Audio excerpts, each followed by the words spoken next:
Welcome to another edition of the East Idaho Prepcast on IdahoSports.com, where we're breaking down the top stories from Districts 5 and 6 of Idaho high school athletics. My name is Joel Richardson. Let's bring in our co-host, Sean Kane, who is on Thanksgiving break. The Bears are on fire. They've won again, despite other teams' best efforts.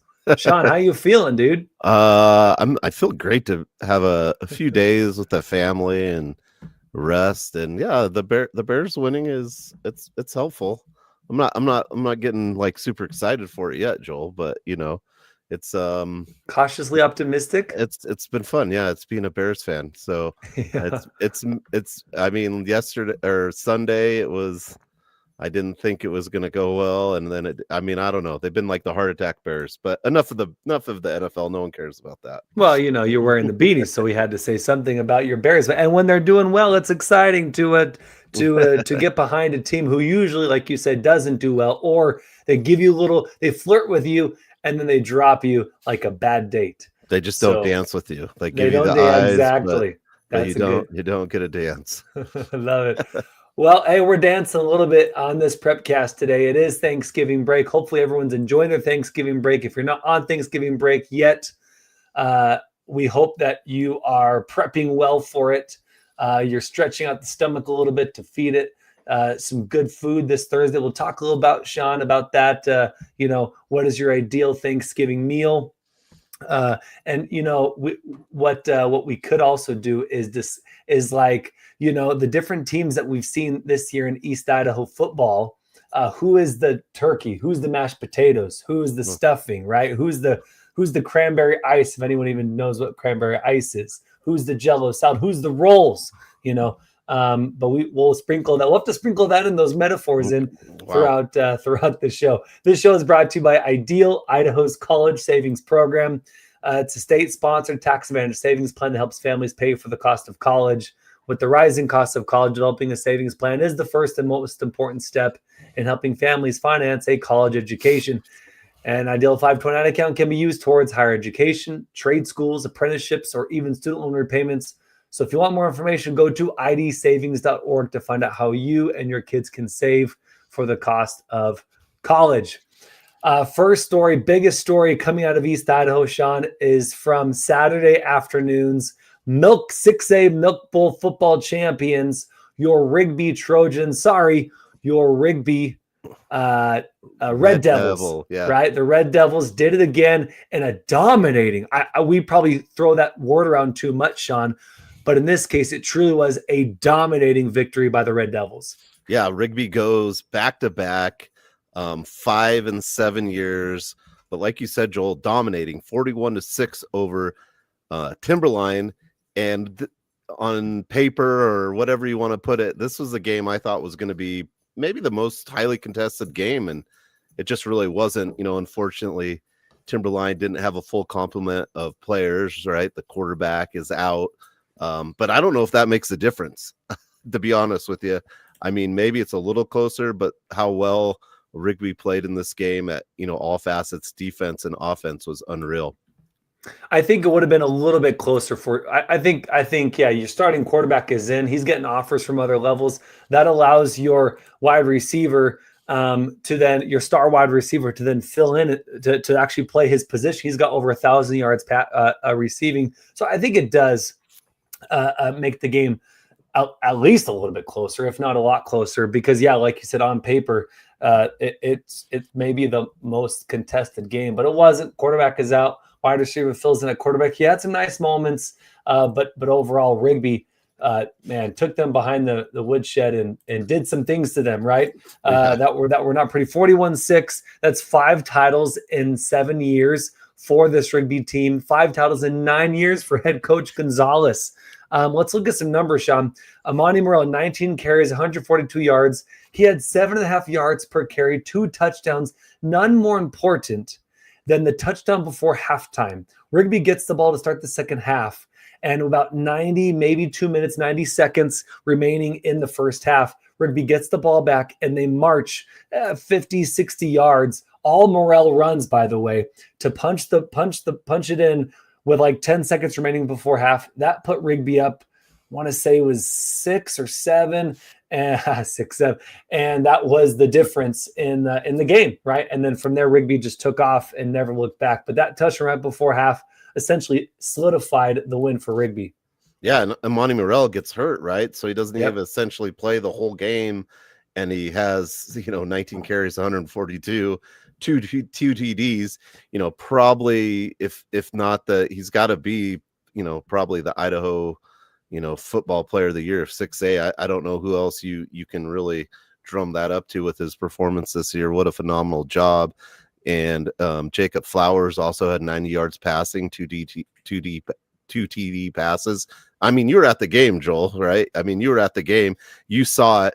I would say maybe that pick six by Cannon Korth was actually a really important part of the game too. Really kind of took Timberline out of sorts, and I don't think you were going to see the comeback after that. But just a phenomenal job. The defense did well. Ethan Hickman, Boston Mater, Gage French juniors, Adolfo, another Adolfo in there who centered the line there and had a phenomenal season, and he's only a junior. So you just had a lot of everyone kind of contributed. Monty Morell will get the fanfare, but I felt like Rigby as a team, you had the most players contribute, and that's why they're the state champions. Yeah, well, and that's we saw that with Hillcrest, and I thought the similar thing would happen with them in terms of using a lot of different players, right? Including a lot of different weapons, moving the ball right side, left side. We're going to use the left side of the offensive line, right? So we're going to bring in a tight end. We're going to now throw the ball. And so we expected something similar. We expected the same thing between Rigby and Hillcrest, and Rigby absolutely did that, especially when Amani Morell went out with injury. He ended up coming out late in the fourth quarter. I think it was to give all the seniors, a few more reps.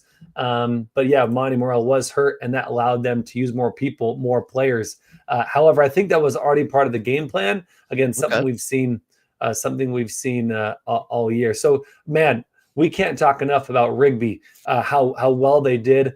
And it's funny. You and I were talking before the show. We tried to make sure this season that we weren't too Rigby heavy, because it was so easy to be Rigby heavy, right? They were so good all year, and they were so good in many different ways. Like we said, with a lot of weapons, defense, offense. Their quarterback, we haven't talked about their quarterback. What a great job he's done the last few years. Flowers, 90 passing yards, 2 touchdowns to go with those 90 passing yards. Had a good game, good season, and but.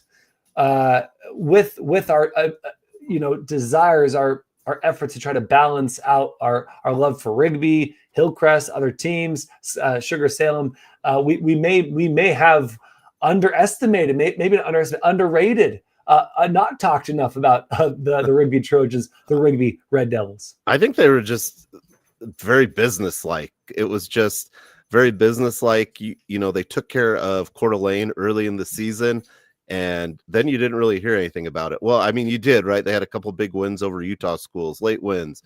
Oh, they're barely winning.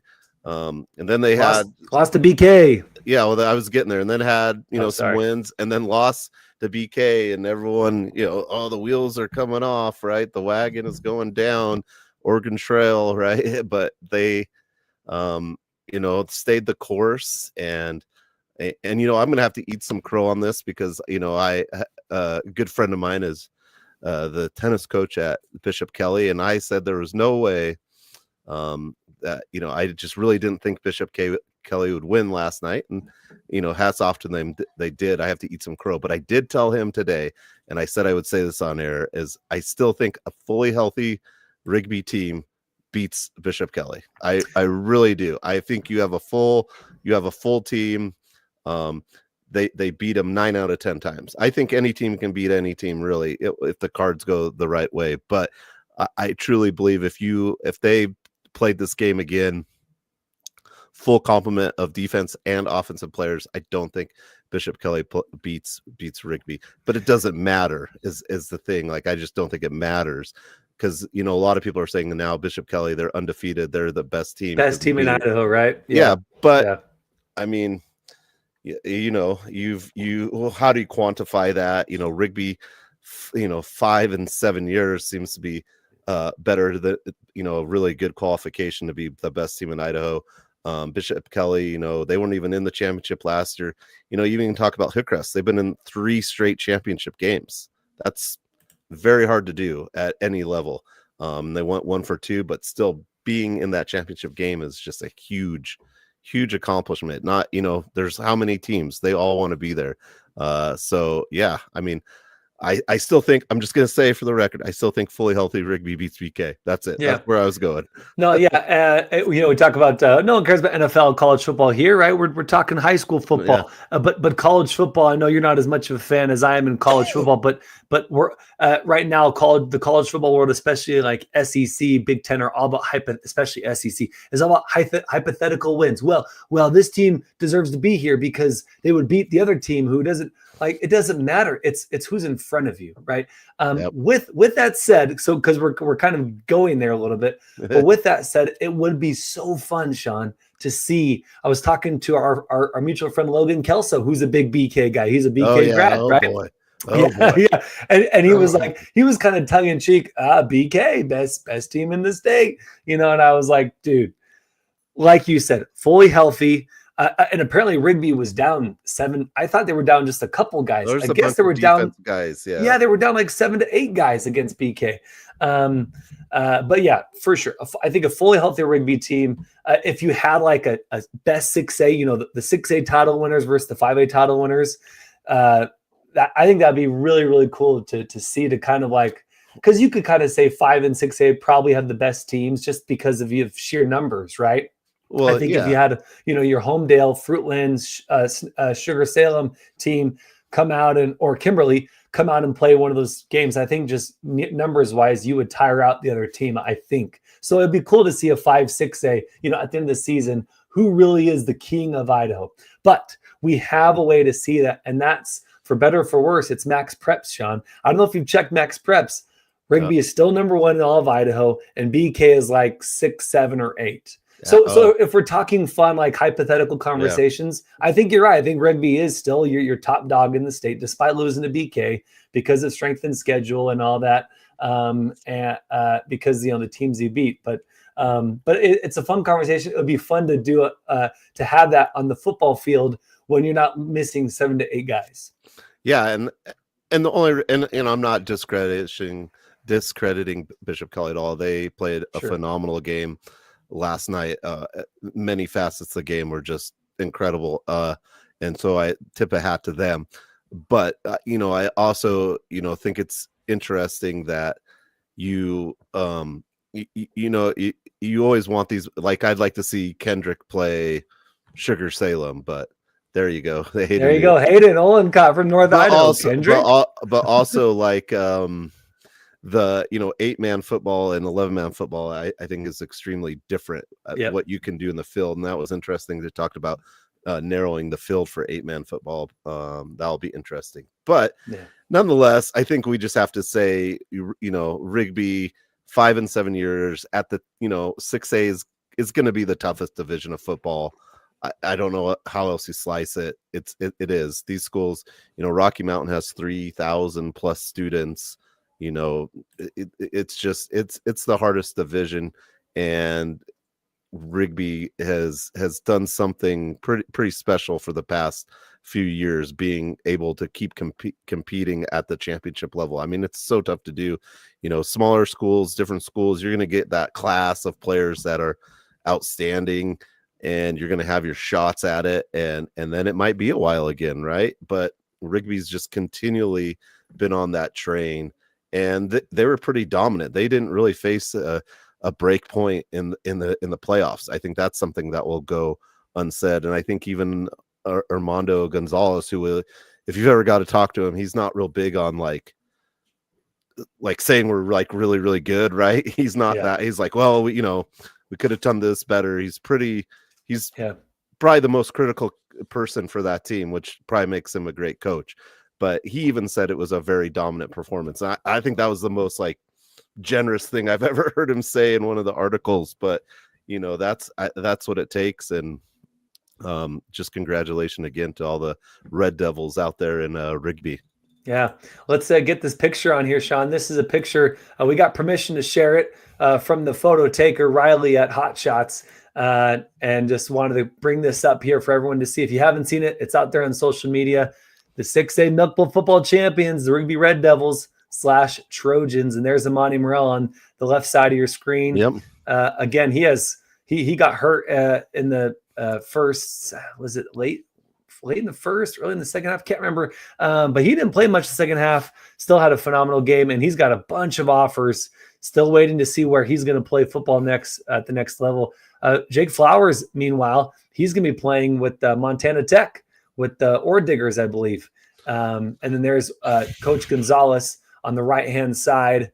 By the way, love the overalls by the assistant coach over here. One of the assistant coaches. See those overalls, right hand side? That's like a Ryan Skaggs outfit, right? Where's is that Skaggs in disguise? But yeah, there's Coach Gonzalez kind of hiding with that white shirt. The grayish white shirt. Yeah.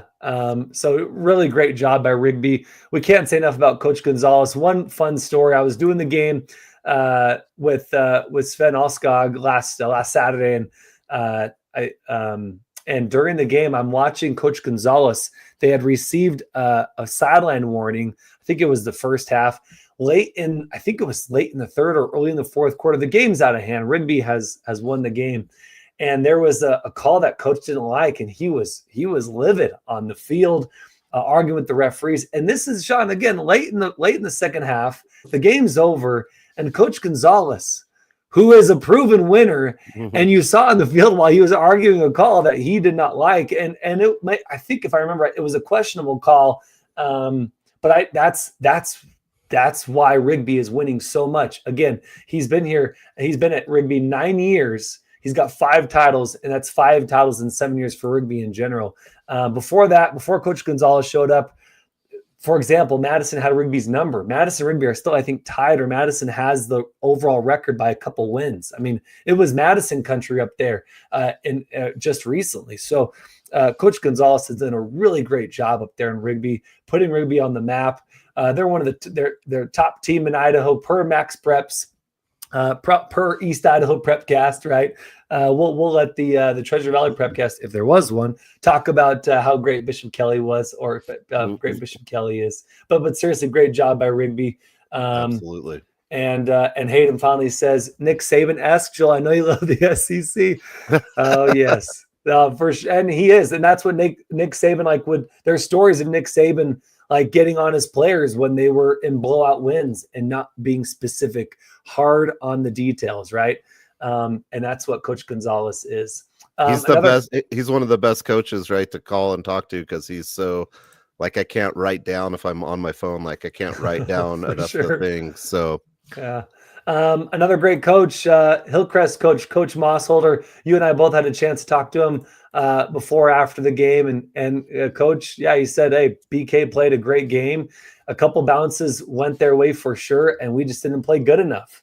And Coach Mossholder might be the second best, maybe arguably the best coach here in East Idaho, next to Coach Gonzalez. There may be a 1A, 1B there. But Hillcrest just comes up short. They lose 31-14. But like you said, Sean, 3 straight championship appearances. Hillcrest is not going anywhere. No, Hillcrest, it was a game. I think everyone, again, another game. I'd say the 6A and 5A games were the games people thought were going to be these huge battles. And the Hillcrest Bishop Kelly game was a more of a battle, I think, through the first 3/4 of that game. But Hillcrest goes up to Boise. They have to play on Monday, which I find interesting. And we had Monday night football, and very strange, fun thing, but strange. They started out, kind of like it was going to be a shootout. BK goes down the field 5 plays, scores. Hillcrest responds. The thing that I thought was a little, the kind of the little things you notice is Bishop Kelly went for 2 every time, or most of the time, got it. They hit an onside kick to hit the second half, which I thought was big turning point, because Hillcrest was getting the ball back. They score that drive. It's a different game. Sweetwood still had a good game, but he had 2 picks. I think he only had 2 picks all year. and that was Bishop Kelly. You know, the defensive line of Bishop Kelly was super strong, much stronger than I thought. I will eat crow there again. And they made it difficult. Hillcrest still found some lanes and ran the ball, but overall the defense and Teal for BK got another interception, so I think he will, you know, end the season with like 11. And they just did a lot of things. It was tough, and it was a good game. And Bishop Kelly also a really good coach. You know, he came from Rocky Mountain when Rocky Mountain was doing big things, and I mean they still are. But yeah, Hillcrest, a phenomenal season. You know, a phenomenal time covering him this year. It was kind of mostly the games I did were Hillcrest games, and it was fun. I was rooting for him. Unfortunately, it just didn't fall the way I wanted it. Yeah, no, for sure. And Coach Mossholder, friend of the program, really does a great job filling us in on like what to look for and how things are going. Always sends us stats at the end of every game. I think Saturdays he usually sends those over. One time, Coach Mossholder and I had a little phone conversation on Saturday. My wife and I were driving around looking at some houses like during like the home shows here in East Idaho, you know, and he gives me a call like Saturday afternoon, and we just start chatting up. Talk about the Skyline game. But yeah, Coach Mossholder, awesome coach, treats everyone just so nicely and requires a lot from his team. They have a great culture, and great cultures yield great programs, which yields championships. And Hillcrest is right there. They fall short of the back-to-back, but Hillcrest, like we say, not going anywhere, especially because their cupboard is never light, right? There's always a full cupboard. They do a good job of rotating sophomores and juniors into games, even when the games are like you would think, okay, yeah, you bring in some of your JV kids during blowouts, but no, they bring in fresh bodies, sophomores, juniors, even during close games, and they do great stuff for Hillcrest. So really good, looking forward to what they bring next year. But the season ends with the second place trophy, that red trophy, which is nothing to shake your head at. 10-2 overall record. And Hillcrest will go into the offseason, should go into the offseason holding their heads up. We also had another runner-up game, Sean. Ririe. They have been in uncharted territory, which has been we probably sound like a broken record on here, but Ririe, you know, haven't been district champions since 70+ years. Never been this far in the championship, but they got to the championship game and they played so well. They took that game to overtime. But unfortunately, in overtime lost 36-30. For those who weren't watching the game or listening to it, Coulter Lewis, man, what a phenomenal game. Here's his numbers: 40 carries, 195 yards to tack on to his 1,000+ rushing season, and 3 touchdowns, including one to tie up the game to go to overtime. What was I going to say? The Nampa Christian team, they went for 42-yarder, Sean, missed the field goal. The game goes to overtime. Nampa Christian scores on a leaping catch for the go-ahead touchdown. They don't get the 2-point conversion. And so all Ririe has to do is score, get the 2, and at least just score a touchdown. Tie it up. To tie it up to get to double overtime.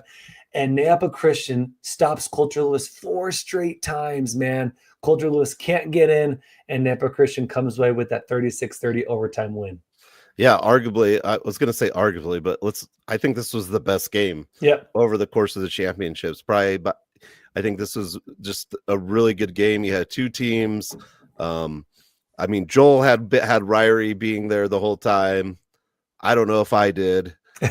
So again, maybe not. I'll take my my losses there, but in a division where we were pretty set on, I think, having 2 teams from the East Idaho realm, didn't happen. Nampa Christian goes on a phenomenal run. They hadn't been to the state championship in a long time as well. But Ririe, what a phenomenal job, and they kind of just ran out of gas. I think too. They had ran Lewis and Van Noy, and they just kind of ran out of gas. And Nampa Christensen's defense, that's the overtime so hard, right? I think it's kind of cool going first and being ahead, or the overtime's a whole nother game within a game to coach, and it's just and it's all a coin flip and things like that. But 36-30 loss, had a chance to tie it up, just couldn't quite get over that line.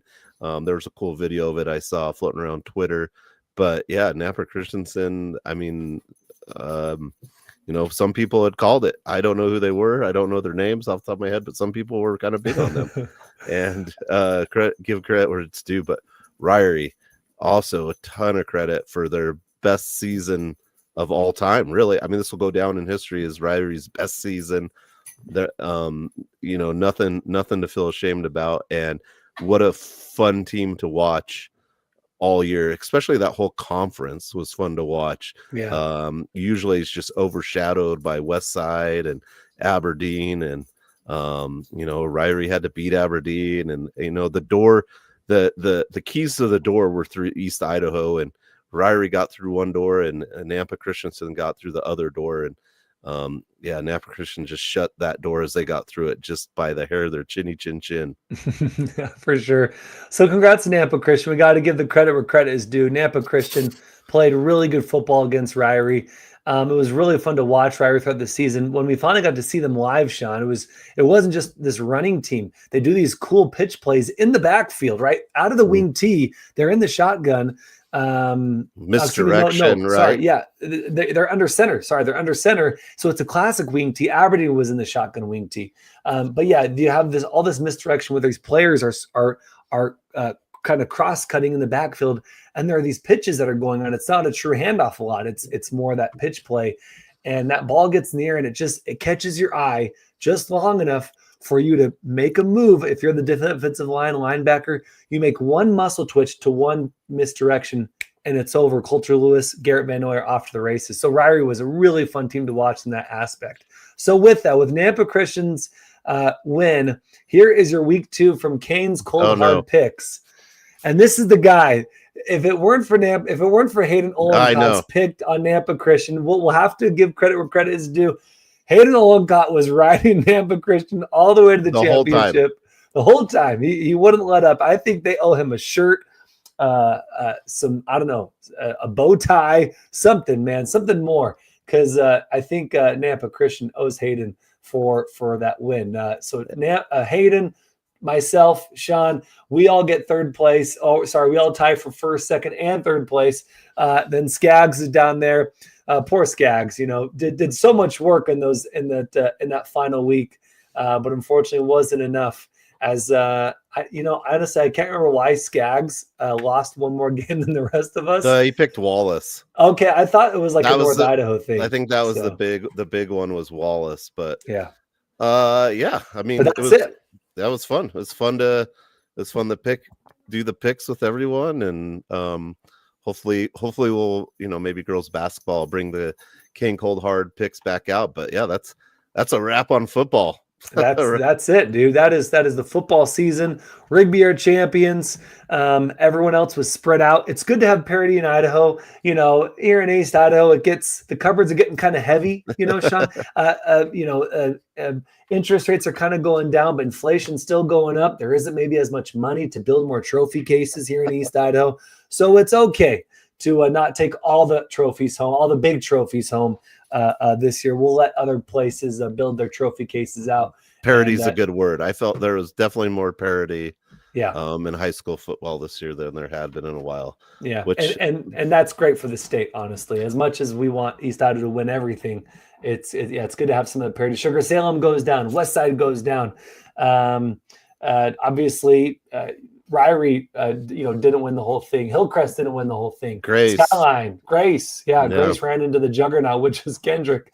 And that 2A game, by the way, as an aside, that 2A game was pretty fun. That Kendrick Logos game. I thought Logos. I listened to most of that broadcast, Sean, from Idaho Sports, and man, Logos was making a push.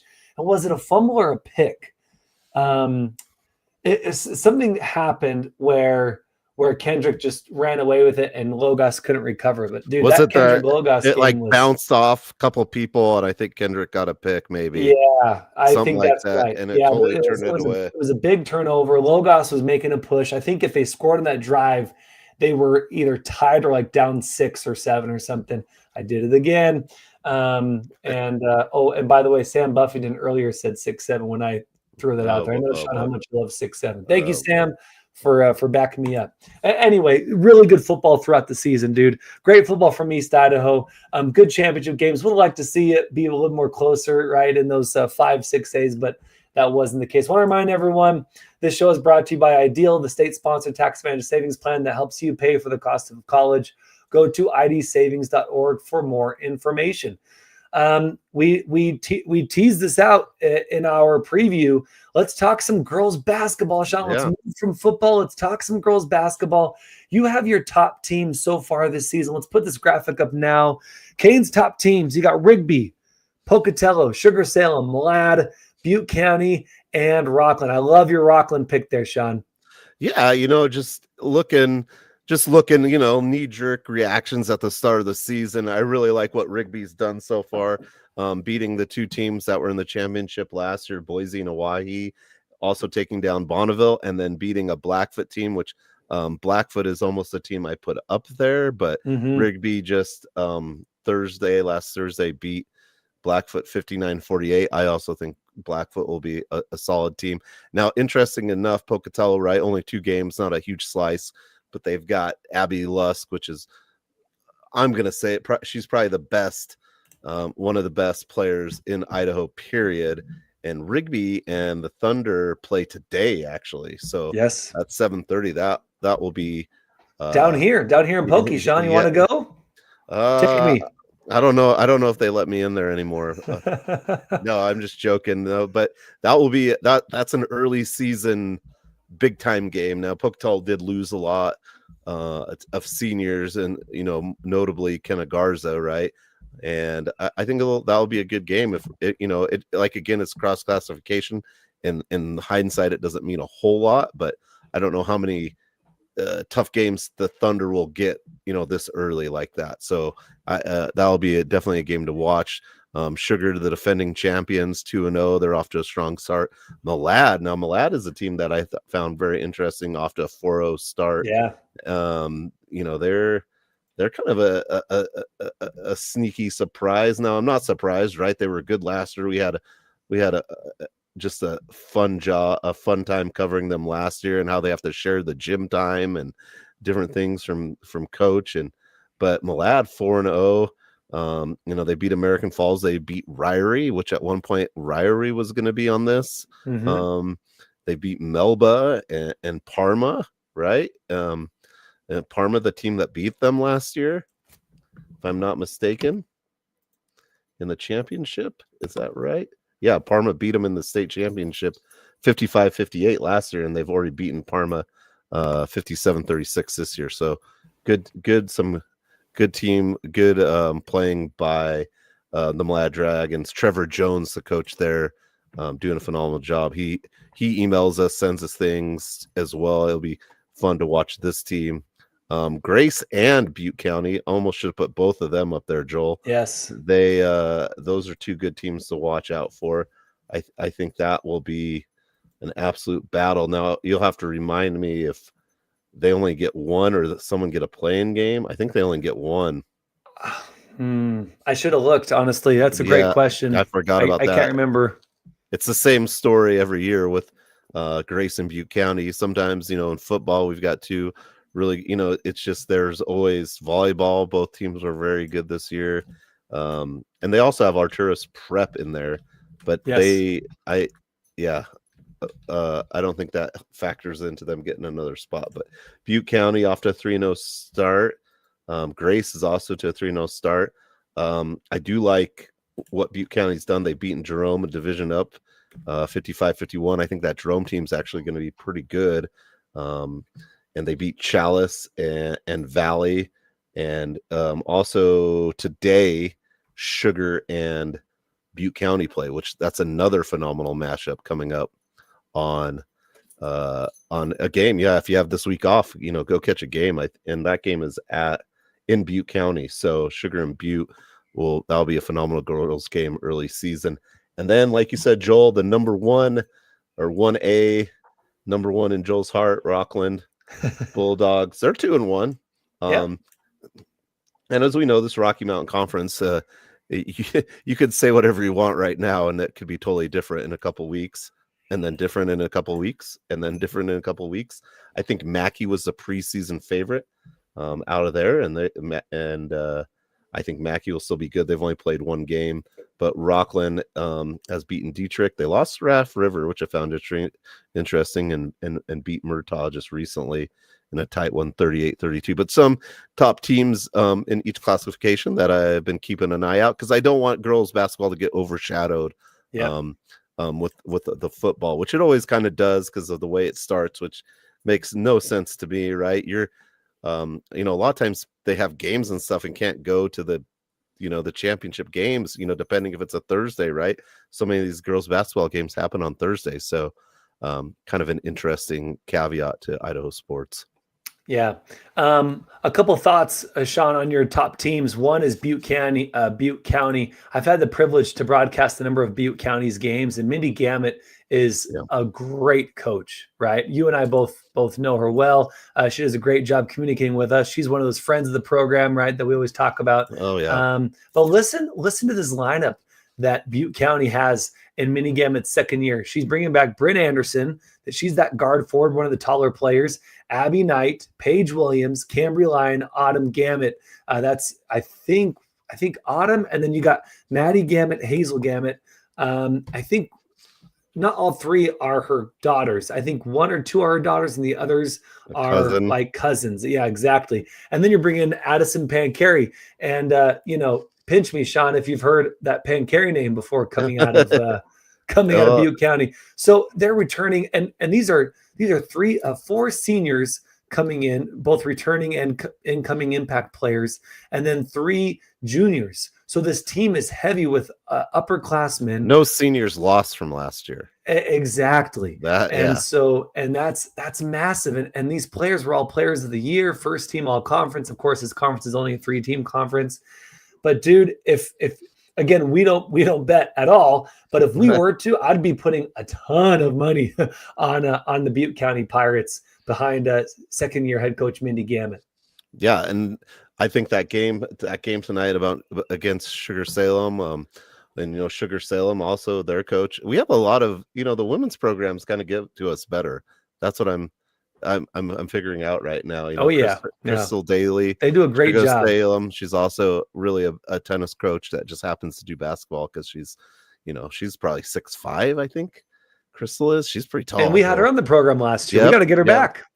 Yep. She's the real deal too. So that'll be a good game. And Sugar's already beaten Shelley and Bear Lake, which Bear Lake is a team I almost put on there too. Bear Lake is a team that they started a little bit slow though. I mean, I know it's early, but I think 1-2, 0-2 or something. Yeah, just one loss to Sugar. They played Sugar. Okay. They play Ririe today. So yeah, Bear Lake, they had a great run last year. They were a team Ken Wells, and another good friend of the program, gets back to us. Bear Lake falls to Sugar in that championship game, right? 41-47. But again, another team that could have been on there. There's a lot of good girls basketball teams. Again, these are just some of my knee-jerk reactions because a lot of teams haven't played a ton of games. But Rigby 4-0, pretty impressive. Yeah, definitely. And also, I wanted to mention one more team and then talk about my interesting team. And I know it won't be a surprise to you who my interesting team is. Okay. But I want to talk Rockland, just Jordan Black, right? Another friend of the program. We had her on during the offseason, talk about her team's championship, right? Last year. And I like your Rockland pick because Jordan Black is such a good coach. She's creating a program. She and her family haven't been, in the Rockland area very long, but they've been there long enough. Husband coaches up the Rockland team. He's one of the assistant coaches. Jordan Black is the head ball coach for the girls team. She's going to have those girls playing, whether they're new or experienced girls incoming. So that's why I like your including Rockland as they're 2-1 in that Rocky Mountain Conference. Who knows what's going to happen between now and next month, right? Especially in January when things start heating up after the holidays. But I like your Jordan Black's Rockland pick. And then finally, Sean, some of my interesting teams. Okay. Marsh Valley, they're 3-0. They weren't included on here. You included Sugar Salem, but not Teton, who's 2-0. Firth is 2-0. And then you mentioned Grace.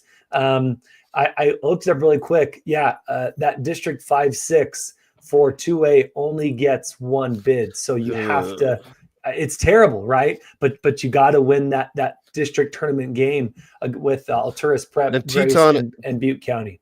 and So anyway, I Teton. just wanted to show that there are some more other teams Oh that are yeah. interesting to me that are doing well so far. But I like your picks. And then I'll talk about my last team after. I'll let you rebuttal. Oh no, I agree with you. But Sugar Sail and Teton, I think they get a play-in game. Yes, I know you're right. So it's just they 2A do in soccer, but they do in basketball. Which again is backwards, right? That was all. Yeah, I just have to start remembering all these caveats as basketball starts, and I can get disgruntled about it later. Exactly. But I do like that in 4A. Yeah. Sugar, Teton, and then South Fremont, they get one more. They get a bid and a half, right? The half goes and plays in. With Alturas Prep, I wonder if 2A does not respect maybe Alturas Prep yet or something, Well, and that's why they only get one seed. I think they were like, or are they too new that? Yes, independent for a while, and I don't know how that works. I don't know. Yeah. Okay. And then finally, my interesting team, Sean. I like it. Like I teased out, you're not going to be surprised by my pick here. But when you lose a D1 athlete in Shea Shippen, right? What does Skyline become? Now, Skyline last year had a tough time on offense. They had a tough time finding points besides Shea Shippen. And they used Shea Shippen as almost a decoy, and the ball would go through her, but then she would dish, or she would dish underneath. Unfortunately, her players weren't finishing with those assists. And so Shea Shippen ended up trying to score a lot more buckets.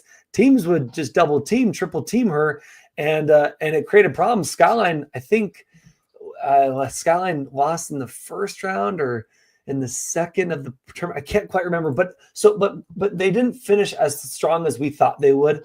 So I'm very interested in Skyline. Right now they're 4-2. With no more Shea Shippen, who's now at Columbia. I'm interested how Abby Muir, Maddie Merzlock, who are both back as senior captains with their smothering defense, they're there. And then Macy Marlowe, who is the second leading scorer behind Shea Shippen, where they find points, because I think the defense is going to be fine. But I'm really interested how Ty Keck and his Skyline girls are going to find points, because last year they had a hard time as the season went on, and teams focused so much on Shippen. Yeah, it's gonna be, Ty Keck. It's his 11th or 12th season at the helm, and they've in Skyline Grizzlies have been consistently good for the most part. And what we're gonna say this over and over again: District 6, maybe the hardest districts in girls sports. I don't know soccer, volleyball, basketball. I don't know if it gets harder. You had Shelley was the top dogs for a while. We kind of thought Blackfoot was going to poke in there. They did, right? They did. I mean, they did. They poked in. They're, a shot going off the rim being in the state championship against the Thunder.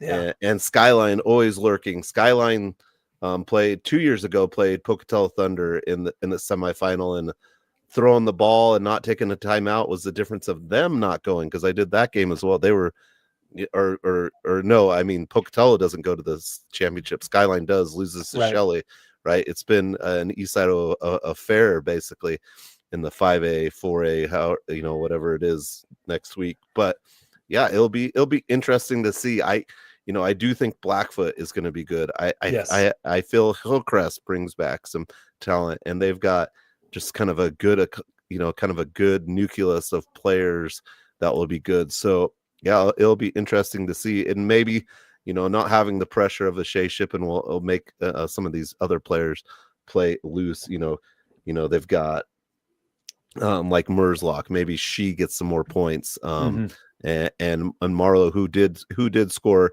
maybe can take on a more of a dishing role and not have to worry about scoring. So just how Ty Keck can fit those players in that chessboard will be very entertaining, and District 6 will be entertaining as always. Yeah. It really is so fun to cover District 6 and girls sports, man.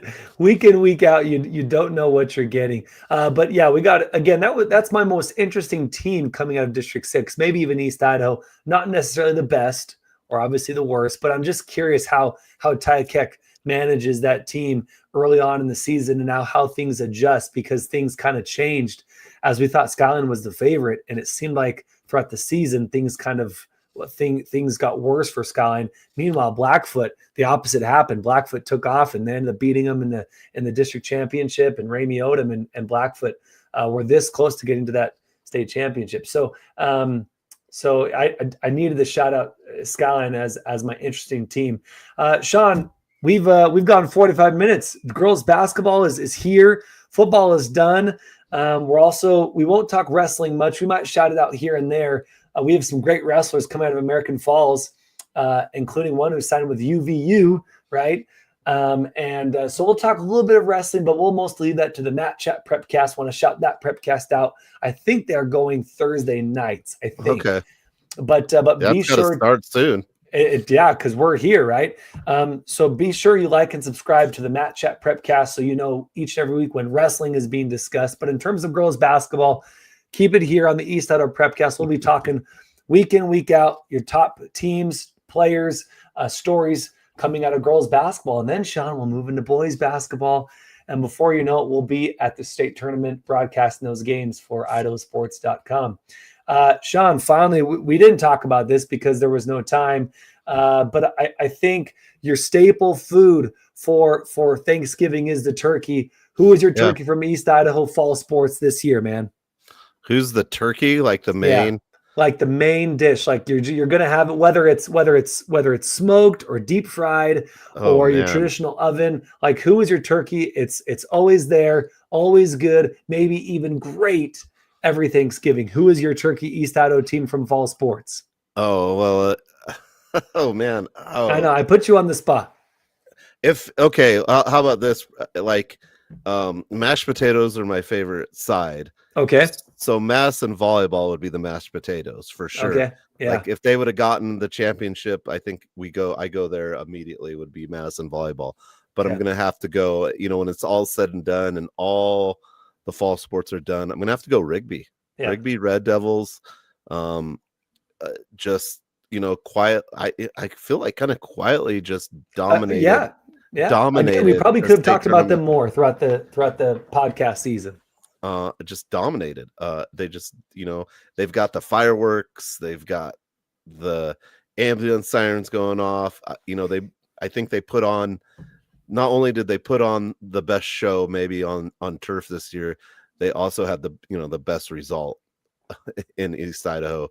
Going back to back 6A football champions is very difficult. So I'm going to go Rigby. Yeah, I was going to go Rigby football as well. Matt, I love your Madison volleyball pick. They would be the turkey if they would have won it all. But yeah, they'll be the mashed potatoes on this one. But yeah, I think that's right. We're just talking turkey. We won't go any longer because people have better things to do. But Rigby is your turkey. It's always there. It can be very, very extremely good, and you're going to have a bunch of seconds, thirds, a bunch of helpings because the turkey is so good. But yeah, they are our East Idaho turkey, a Thanksgiving turkey team of the fall sports. Sean, turkey plans? What are your Thanksgiving plans, man? Just friends and family, and Thursday at a reasonable time. No big plans. Taking it easy. I was sick. I don't know if you guys remember this. I was sick a couple weeks ago, and I'm still like, I feel better, but I'm still tired, and I'm just trying to get back to normal. Remember that phrase you used to say all the time? Back to normal. Can we get back to normal, please? Yeah. Yeah, but how about you, Joel? I'll be up in Ammon. I'll drive right by Hillcrest Stadium on my way to my in-laws' house, and we'll be in Ammon for the next few days, enjoying family, good food, and then we'll watch some football, watch the Lions. We'll watch some BYU basketball, some BYU football, and let's see. I think that's it. My son turns 14 tomorrow, so we'll have we'll have a birthday party for him. So no, it should be a really good weekend with family, good food, good conversation, and hopefully a fair amount of sports. Not too much, right? But hopefully a fair amount of sports to enjoy it. Yeah, I think to sprinkle it in. And then one other thing, I think today at or I think it might already be on. Oh crap, I forgot. But Isaiah Harwell used to play for Century, right? Yeah. Now he's on University of Houston, and they're having some fun games. So I plan on watching some Houston basketball. I might have missed it though. Though. Shoot. Well. Yeah, dude, Big 12 basketball between Houston and Syracuse, Arizona. They just beat Syracuse in the game the other day. It was pretty entertaining in overtime. But it's cool to see that student athlete out there playing college basketball. And I remember him just as a little kid running the halls when his older brothers were playing. So that's pretty cool. Nice. We also have Julian Bowie out in Boise State. He's been doing stuff. Follow him on Instagram and see all of his games and good stuff he's doing with ICCU and charity work, and really, really good stuff from Julian Bowie, who played for Pokey just a few years ago, now playing for Boise State. Sean, enjoy your Thanksgiving break. Get lots of sleep. Continue to feel better. And we'll catch you. Hopefully, we should catch you next week. As we'll talk more girls basketball, and Sean will bring more Kane's best picks or best teams, and we'll also maybe do some picks throughout this girls basketball season. Yeah, I'll probably narrow it down. I just wanted to paint a broad brush. I like it. Maybe we'll just have a couple and maybe some performances. But yeah, you know me and the graphics, guys. Love it. Hey, that's Sean Kane. I'm Joel Richardson saying have a great Thanksgiving break. Be excellent to each other, and we'll see you next time on the East Idaho Prepcast on IdahoSports.com.